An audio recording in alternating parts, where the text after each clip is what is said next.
मर्ज district x फाटा। बिस्मिल्लाहिर्रहमानिर्रहीम। मुझे बहुत अफसोस है इस बात का कि बलूचिस्तान के जो पाकिस्तान का मुस्तकबिल है, ये बच्चे जो हैं, स्टूडेंट्स जो हैं, बलूचिस्तान के मर्ज डिस्ट्रिक्ट एक्स फाटा जो है उसके बच्चे, डीजी खान के बच्चे और राजनपुर के बच्चे 12 दिन से सड़कों पे रुल रहे हैं और किसी को इतनी तौफीक नहीं हुई कि इन बच्चों को आके पूछे कि इनका मसला क्या है। और सुना है कि हज़ारों जो 35,000 या 36,000 जो सीट्स हैं उसके अंदर 600 सीट्स हैं इनकी, वो भी इनसे वापस ले ली हैं, कोटा भी ख़त्म कर दिया है। तो ये बहुत बुरी बात है और मैं ये समझती हूँ कि इन्होंने कहा कि पंजाब बड़ा भाई है, मैं ये समझती हूँ कि बलूचिस्तान बड़ा भाई है और पंजाब को बड़ा बन के दिखाना चाहिए। इन बच्चों की जो कितना इस पे कोई ख़र्चा आ जाता है, कोई बहुत बड़ा ख़र्चा तो नहीं है। इन बच्चों की कोटा को भी बहाल किया जाना चाहिए, इनकी सीट्स को भी बहाल किया जाना चाहिए, इनकी स्कॉलरशिप्स को भी बहाल किया जाना चाहिए। और मुझे इस बात का भी बहुत अफसोस भी है, तकलीफ़ भी है कि ये 12 दिन से सड़कों पे रुल रहे हैं। इनको एक तो मीडिया कवरेज नहीं मिली, दूसरा गवर्नमेंट से भी किसी को इतनी तौफीक नहीं हुई कि कोई आके इनको सुनता कि इनका मसला क्या है, इनको प्रॉब्लम क्या है, ये बच्चे क्यों अपने घर से दरबदर हुए हैं और सड़कों के ऊपर रुल रहे हैं एक तालीम की खातिर। आप कहते हैं कि पाकिस्तान में तालीम आम होनी चाहिए और वो बच्चे अपनी तालीम का हक मांग रहे हैं और आप उनके साथ इस तरह कर रहे हैं। शहबाज शरीफ साहब ने इनके स्कॉलरशिप इनको दिए थे, तो ऐसी क्या आफत आ गई कि आपको वही 600 स्कॉलरशिप्स बंद करने पड़ गए, वो सीट्स आपको ख़त्म करनी पड़ गई। ये तो बहुत मैं समझती हूँ कि ये क्रिमिनल है और उससे ज़्यादा क्रिमिनल ये है कि ये बच्चे सड़कों पे रुल रहे हैं। ये देखो ज़मीन पे बैठे हुए हैं, इनकी कोई बात सुनने वाला नहीं है, किसी ने आके इनके मुतालबात पे कान नहीं धरा। ये तो बहुत अफसोस की और शर्म की बात है। भाई मुझे समझ आती है कि आप ना अहल हैं, आप ना लायक हैं, आपको सवाए मुल्क में इंतकाम की और कोई काम नहीं है, लेकिन खुदा का वास्ता जाली सही, लेकिन कम से कम वज़ीर आज़म की कुर्सी पे तो बैठे हो। इन बच्चों को तो देखो कि ये बच्चे क्या कर रहे हैं। ये बच्चों का ताल्लुक मुस्लिम लीग नून से नहीं है, ये बच्चे पाकिस्तान के बच्चे हैं, ये पाकिस्तान का फ्यूचर है जो सड़कों पे रुल रहा है। ये स्टूडेंट्स नहीं है जो सड़कों पे रुल रहे हैं, ये पाकिस्तान का फ्यूचर है जो सड़कों पे रुल रहा है। शर्म आनी चाहिए आपको। मैडम ये बताएं कि जिस शख्स ने इन्हें स्कॉलरशिप दी थी वो आज कोट लखपत जेल में है, और साथ ही साथ दूसरा सवाल ये है कि जो कराची में वाक़या हुआ, आपका दरवाज़ा तोड़कर जिस तरीके से वहाँ पर कैप्टन सफदर को गिरफ्तार किया गया, चीफ ऑफ आर्मी स्टाफ ने जो है उस पर नोटिस लिया, आप समझती हैं कि इंसाफ मिलेगा आपको? जिस शख्स की आपने बात की कि जिन्होंने स्कॉलरशिप दिया था और वो जेल में है, मैं दिल से ये बात मानती हूँ कि जिस तरह उन्होंने पंजाब की खिदमत की, अब ये दूसरे सूबों से को गले लगाया, उनको जगह दी, और ये कोई एहसान नहीं है, ये इनका हक है। ये भी मैं आपको बताऊं कि ये इनका हक है, चाहे वो जिस भी सूबे से ताल्लुक़ रखते हैं, जिस भी इलाके से ताल्लुक़ रखते हैं, ये इनका हक है जो इनको मिला है। तो शहबाज शरीफ साहब के बगैर मैं दिल से फील करती हूँ पंजाब आज बिल्कुल लावारिस है। जिस तरह नवाज शरीफ के बगैर आज पाकिस्तान लावारिस है, इसी तरह शहबाज शरीफ के बगैर आज पंजाब लावारिस है।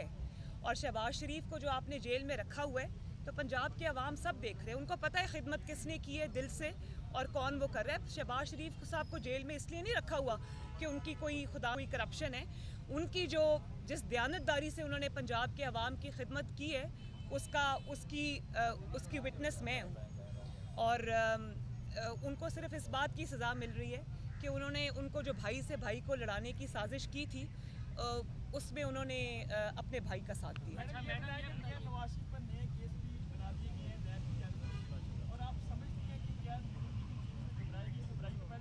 भाई जितने केस बनाने हैं बना दो, और जितने केस बन चुके उससे ज़्यादा केस तो नहीं बन, अब जितने केस बनाएंगे ये कालक अपने ही मुंह पे मलेंगे। अच्छा नवाज शरीफ साहब ने गुजरांवाला जलसे में 11 बार जनरल बाजवा और अस्करी क़यादत का जिक्र किया, उसके बाद जो मुखालफिन है वो ये कहते हैं कि जब उसी का मामला आया तो मुस्लिम लीग नून जो है वो लेट गई।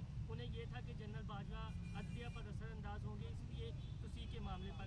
और उन दिनों कुछ खबरें ये भी थी कि जो लीगी क़यादत पाकिस्तान में मौजूद है, जिनमें ख्वाजा आसफ थे, आपकी कुछ तल कलामी भी हुई थी, आप एक्सटेंशन के हक में नहीं थे, लेकिन नवाज शरीफ पर दबाव डाला गया। इसमें कितनी सच्चाई है और तुसी क्यों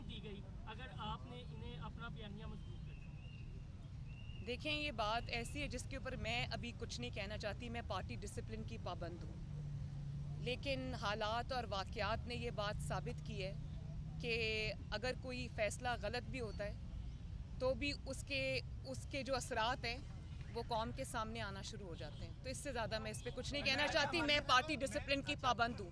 मैं उस बात से एग्री करूँ या ना करूँ, लेकिन मैं पार्टी डिसिप्लिन की पाबंद हूँ। बच्चों का जो स्कॉलरशिप और सीट्स जो है ना खत्म की गई है, इसका जो मैसेज बलूचिस्तान में है वो जा रहा है, वो बहुत गलत मैसेज कर रहा है। आप परसों कल जा भी रही हैं, कोयटा पीडीएम का जलसा है, तो उस पीडीएम के प्लेटफॉर्म पर भी हमें जो है एक मजबूत आपको आवाज़ बनना चाहिए ताकि मैं इंशाल्लाह जो क्वेटा में जा रही हूँ, कल मेरी फ़्लाइट है, परसों जलसा है। मैं पूरे पाकिस्तान के सामने भी इनका मसला उठाऊंगी। और मैं यहाँ पर किसी सियासी मकसद के लिए नहीं आई। बहुत सारे एहतजाज होते हैं, मैं नहीं आती क्योंकि मैं समझती हूँ कि ये कोई सियासी शो नहीं है।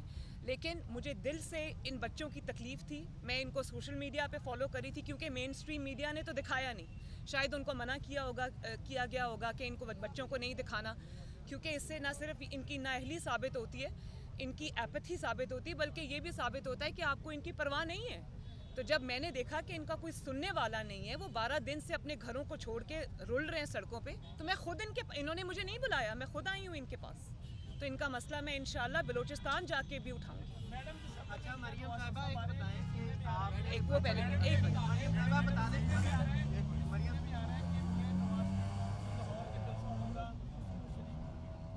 उसमें अल्लाह करे इंशाल्लाह ऐसा ही हो, अल्लाह ताला करे ऐसा ही हो। ये बता दें कि आपने एक ये लेकिन मियाँ साहब यहाँ ना होकर भी सबसे ज़्यादा यहाँ मौजूद हैं, और आपको मुखालफीन के घबराने से पता चल गया है कि मियाँ साहब पाकिस्तान में ना होकर भी पाकिस्तान में हर जगह पे मौजूद हैं, बल्कि मुखालिफों के सरों पे सवार हैं। अच्छा मरियम साहिबा, ये बता दें कि आप अच्छी रवायत है कि आप पोजीशन में होके आए, आप एहतजाज में, उम्मीद है कि आप इक़्तिदार में आके भी ये रवायत बरकरार रखेंगे, क्योंकि अमूमन ऐसा ही होता है कि इक़्तिदार में आके भूल जाते हैं, कंटेनर पे भी बैठते हैं, फिर भूल जाते हैं कि लोगों के मसाइल। ये बात ना भूलें कि इनको स्कॉलरशिप्स अल्लाह के फजलो करम से शहबाज शरीफ और नवाज शरीफ ने दिया। ये मैडम ये बता दें कि वज़ीर आज़म साहब ने ये कहा था कि वज़ीर आज़म हाउस को भी यूनिवर्सिटी बनाएंगे, लेकिन अब फाटा में भी यूनिवर्सिटी बनाई जाएगी, वो कुछ नहीं बना। क्या वज़ीर आज़म साहब बच्चों को निकाल रहे हैं यूनिवर्सिटियों से, इस पर क्या कहेंगे? देखें, ये बच्चों का मसला तो बहुत बाद में आता है। आप ये मुझे बताएं कि रोटी 30 रुपए की होने जा रही है, आटा गायब है मार्केट से, और लोग दवाइयों से 500-600 गुना दवाइयों की प्राइस में इजाफा हो गया। आपको वज़ीर आज़म कहाँ नज़र आया? आपको वज़ीर आज़म कहाँ नज़र आया? और जब एक मिनट प्लीज़, मैं बात कर रही हूँ। और जब आपको नवाज शरीफ साहब ने ये कहा गुजरांवाला के जलसे में भी और उससे पहले भी कि इमरान खान हमारा हदफ नहीं है, इमरान खान रास्ते में से हट जाए, बड़ों की लड़ाई में बच्चों का काम नहीं है, तो वही करके दिखाया उन्होंने। अब ये मुझे बताओ, कराची में जो हमला हुआ मेरे ऊपर और कराची में जो स्टेट अबव स्टेट सामने आई, उसमें कहाँ है इमरान खान? उन्होंने ये बता दिया है कि मैं ना किसी गिनती में हूँ, ना मैं किसी चीज़ में रेलेवेंट हूँ। ये 2, 3, 4 बड़े बड़े लोगों की लड़ाई है, उसमें इमरान खान कहीं भी नहीं है भाई। ना वो इन बच्चों के साथ है, ना वो गरीब के जो चूल्हे बुझ गए हैं वहाँ है। और दवाइयाँ आप देखो, हर घर में डायबिटीज़ का मरीज़ है, हर घर में शुगर का मरीज़ है, इंसुलिन कितनी महंगी हो गई है, दवाइयाँ कितनी महंगी हो गई, लोगों का मरना भी मुश्किल हो गया। अब रोटी 30 रुपए की होने जा रही है, आटा चीनी इतनी महंगी हो गई। इस गवर्नमेंट का कोई, चलो जाली सही, नालायक सही, लेकिन कोई दिल में दर्द होता है, कोई एहसास होता है आवाम का। आप जवाब दो इन लोगों को।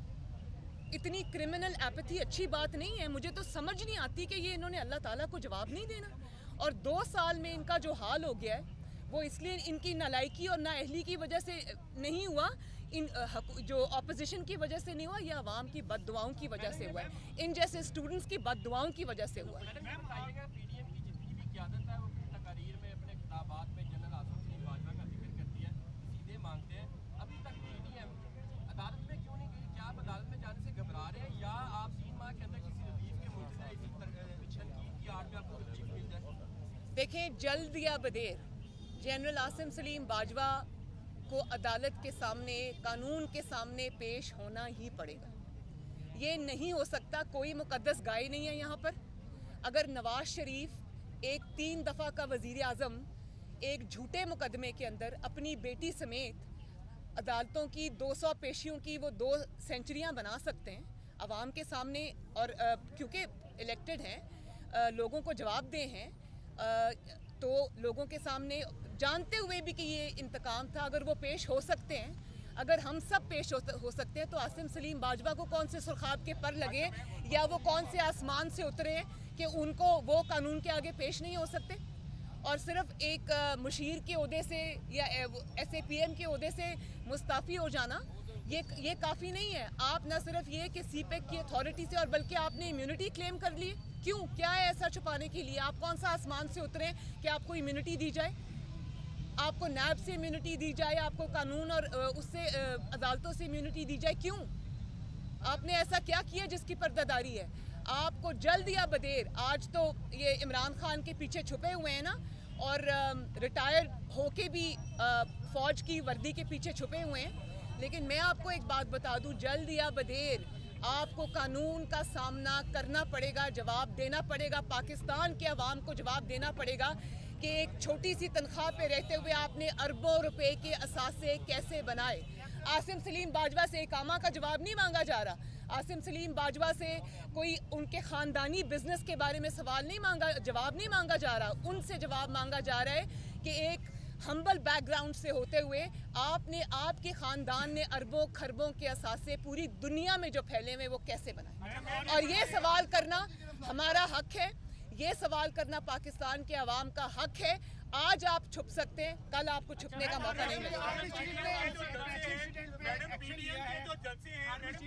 एक उनको बोल लेने दें। PDM के जो जलसे हैं उनका असल जो है मुखालिफ कौन है? आप कहते हैं कि इमरान खान हमारा हदफ नहीं है, क्या ये हुकूमत को आप गिराना नहीं चाहते? ये नहीं समझते आपके इन जलसों से इमरान खान की हुकूमत ज्यादा मजबूत हो रही है? अगर ऐसा नहीं है तो किसके खिलाफ है जलसे? कैसे मजबूत हो रही? मैंने तो जो कराची में हुआ है उससे ये पता चल गया है कि हुकूमत में असल में कौन है। तो इमरान खान तो हुकूमत में है ही नहीं, उसको तो एक डमी बना के कुर्सी पे बिठाया हुआ है। आप देखिए वो डमी भी गायब है 3 दिन से। इंसान अपने ओहदे की कोई लाज रख लेता है। तो ये कंट ने ये चीज़ वाजे कर दी है कि नवाज शरीफ साहब ने जो बात की थी स्टेट अबव स्टेट, और नवाज शरीफ साहब ने जो ये बात की थी कि इमरान खान सिर्फ मोहरा है और कुछ नहीं है और वो मेरा हदफ नहीं है, तो वो बात तो उन्होंने खुद ही, नवाज शरीफ ने तो सिर्फ बात की थी, आपने उसका अमली मुजाहरा खुद ही कर दिया। कौम को बता दिया कि स्टेट अबव स्टेट क्या होती है, कौम को बता दिया कि हुकूमत से ऊपर की हुकूमत क्या होती है। कराची इंसिडेंट पे आगे चीफ ने इंक्वायरी है वो जो है ना ऑर्डर किया है, तो आप समझते हैं कि वो मुसीबत में जाएगी, उससे आपको इंसाफ है? देखें मेरे ज़ाती ख्याल में वो रोज़े रोशन की तरह हर चीज़ अया है, उसके अंदर वैसे इंक्वायरी की ज़रूरत नहीं है। एक चीज़ वीडियो पे है, एक चीज़ CCTV फुटेज पे है, एक चीज़ का हुकूमत सिंध को भी पता है, सबको पता है। इसमें इंक्वायरी को अगर आप ये समझते हैं कि महीने बाद का वक्त देके आप इस बात को दबा लेंगे या आप इस बात के ऊपर कोई ग्लॉस ओवर कर देंगे तो ये नहीं होगा। मेरे ज़ाती ख्याल के मुताबिक उसमें इंक्वायरी की ज़रूरत नहीं है। हर चीज़ आवाम के सामने है, रिपोर्ट हुई है, और ये भी है कि जो इंक्वायरी हो वो सबके सामने हो। अवाम को पता चलना चाहिए कि उस दिन क्या हुआ, बहुत बड़ा वाक़या है, अवाम को पता चलना चाहिए उनके साथ क्या हुआ, और 30 दिन के बाद अब जो रिपोर्ट आएगी उसको पब्लिक किया जाना चाहिए, उसमें कोई चीज़ छुपानी नहीं चाहिए। अगर छुपाएंगे तो ये हम होने नहीं देंगे। आज सेनेट के इलेक्शन होने जा रहे हैं, आपको लगता है कि मार्च से पहले ये हुकूमत चली जाएगी? भाई मुझे तो ऑनेस्टली जिस तरह हुकूमत घबरा गई है, जिस तरह हुकूमत बनी गाला में छुप के बैठी है, जिस तरह इनकी हवाइयाँ उड़ी हुई हैं, मैं तो ये समझ रही हूँ कि ये शायद जनवरी से बहुत पहले चलती बने। और दूसरी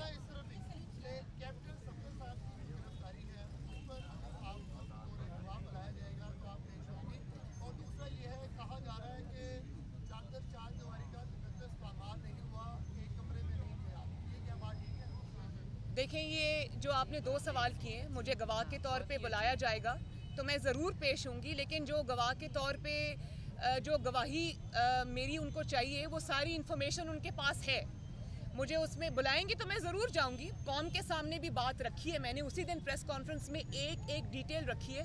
और ये जो बाकी आपने बात कही है, अब बताएं कि इस तरह की नहीं, इस तरह की जो इस तरह चौहान साहब ने ये बात की है कल प्रेस मुझे नहीं पता वो उन्होंने क्या बात की क्या नहीं की, लेकिन इस तरह की घटिया बातें करनी मैं नहीं समझती कि उनका जवाब भी देना जो है वो मुझे देना चाहिए। हाँ, लेकिन एक बात है, आपने चादर चार दीवारी के ऊपर हमला किया, आपने एक औरत के कमरे के अंदर, एक खातून के कमरे पर धावा बोला, उसके दरवाजे का लॉक तोड़ के। आपके पास कैप्टन सफदर की गिरफ्तारी का वारंट था, मेरी गिरफ्तारी का वारंट नहीं था।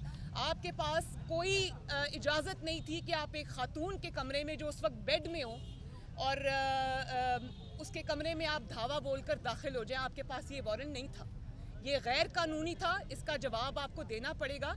और मैं मरियम नवाज़ नहीं हूँ, मैं पाकिस्तान की बेटी हूँ, कौम की बेटी हूँ, लोगों की बहन हूँ, लोगों की बेटी हूँ। और अगर मरियम नवाज़ के साथ ये हो सकता है तो पाकिस्तान की कोई बेटी, पाकिस्तान की कोई बहन यहाँ महफूज नहीं है। और कौन सी रियासत है जो अपनी ही बेटियों के साथ ये सलूक करती है? सुना था कि जंगों के अंदर लोग इस तरह घरों में एंटर हो जाते हैं। हमारा दीन तो उसकी भी इजाज़त नहीं देता, वो तो वहाँ पर जंगों के अंदर जो दुश्मन से हो रही होती है उसमें भी हमारा दीन ये कहता है, हमारे नबी सल्लल्लाहु अलैहि वसल्लम का ये फरमान है कि औरतों और बच्चों के पीछे मत जाओ। तो जो रियासत अपनी बेटी के साथ ये सलूक करती है उससे आप और क्या एक्सपेक्ट करते हैं? और अब हुकूमती मशीर और हुकूमती तर्जुमान अपनी खिफत मिटाने के लिए वो ये बयानबाजी जो कर रहे हैं ना, वो अपनी खिफत मिटाने के लिए कर रहे हैं, क्योंकि वो कहीं नहीं है। उनको ओवर रूल करके, उनको कुछ ना समझते हुए ये ऑपरेशन किया गया। उनको तो पता ही नहीं था, वो तो छुपे बैठे थे पीछे। तो ये हुकूमत पे भी हमला है, ये याद रखना, ये जाली हुकूमत पे, अपनी ही जाली हुकूमत पे भी हमला है ये। तो वो खिफत मिटाने के लिए और क्या करें? मैडम बिलावल भुट्टो जरदारी की सपोर्ट को किस तरीके से देखते हैं, क्योंकि उनकी गवर्नमेंट थी, उसके बाद उन्होंने प्रेस कॉन्फ्रेंस भी की और कहा कि वो शर्मिंदा है कि ये सारा वाकया कैसे। अच्छा, लास्ट में ये भी देखिए, मैं इस चीज़ को अप्रिशिएट करती हूँ। और जिस वक्त ये हमला हुआ था मेरे पे, मैंने उसी वक्त सोचा था कि ये पीपल्स पार्टी नहीं है। मुझे एक लम्हे को भी ख्याल नहीं आया कि इसमें शायद कोई पीपल्स पार्टी। उसकी वजह उसकी बहुत सारी वजूहात है। उसकी ये भी वजह है कि पीपल्स पार्टी जो भी है एक पॉलिटिकल फोर्स है और उनको पता है कि चीज़ों के क्या इम्प्लिकेशंस हैं। चादर चार दीवारी का हम सब जो है, हम एक दूसरे की मुखालिफ ज़रूर हो सकते हैं, राइवल ज़रूर हो सकते हैं पॉलिटिकल, लेकिन हम एक दूसरे के कोई दुश्मन नहीं हैं, हम एक दूसरे की रिस्पेक्ट करते हैं। तो मैं ये समझती हूँ कि ये नहीं है। लेकिन उसके बावजूद बिलावल भुट्टो साहब ने ये बात कही, मुझे फ़ोन भी किया और वो गुस्से में थे जब उन्होंने मुझे फ़ोन किया। उन्होंने कहा मैं बहुत एम्बेरस्ड हूँ, और वो मेरे से ज़्यादा गुस्से में बिलावल साहब थे। और इसी तरह चीफ मिनिस्टर सिंध ने मुझे उसी वक्त फ़ोन किया। उन्होंने ये कहा, उन्होंने सारी डिटेल्स मुझे बताई जो कि इस वक्त मैं नहीं बता सकती, वो इंक्वायरी में ख़ुद सामने आएंगी। वो हैरान कुन डिटेल्स हैं और इस मुल्क में किस तरह से ऑपरेट किया जाता है उसमें वो साफ जाहिर है। तो मैं इंतज़ार करूँगी इंक्वायरी की रिपोर्ट का। लेकिन मैं इस बात को अप्रिशिएट करती हूँ कि उन्होंने न सिर्फ ये कि इस बात को बुरा कहा, बल्कि उन्होंने इस पे जो भी स्टेटमेंट्स दिए, बड़ी अच्छी बात है। तो फ्रैंकली जिन्होंने किया है, शर्मिंदगी का इजहार उनकी तरफ से होना चाहिए। हमारा एक सवाल है। जी जी बेटा, हमारा एक सवाल है, क्या हम ऐसे ही रोड पे बैठे रहेंगे या हुकूमत को, नून लीग PMLN की गवर्नमेंट आपकी लीडरशिप कोई अल्टीमेटम देगी? मैं आज आपके सामने मैंने इनसे बात की है कि इनकी बात सुनो, इनको तवज्जो दो। आप लोग मेरी दुआ है कि जल्दी आपके मामलात सुने। लेकिन बेटा, इस हुकूमत से कोई उम्मीद ना रखना। इस हुकूमत की तरजीहात बिल्कुल फ़र्क हैं। मैं इस हुकूमत से अपील करके इनको लेजिटिमेसी भी नहीं देना चाहती, लेकिन फिर भी अगर किसी के सीने में दिल है, किसी को कोई थोड़ा सा भी एहसास है, तो खुदारा इन बच्चों की बात सुनो, इनके मुतालबात को मंजूर करो। इनके मुतालबे कोई बड़े मुतालबे नहीं हैं, इनके बहुत लेजिटिमेट और बहुत बेसिक मुतालबे, वो इनका मुतालबा भी नहीं है, वो इनका हक है, वो उनको दिया जाना चाहिए।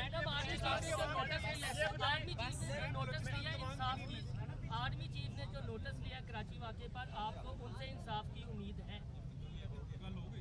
देखिए, मेरी बात सुने, जो एक डेमोक्रेसी होती है उसमें नोटिस जो है ना, वो हुकूमत को लेना चाहिए, अदलिया को लेना चाहिए, वो किसी और को नहीं लेना चाहिए, और ना ही किसी और से अपील की जानी चाहिए।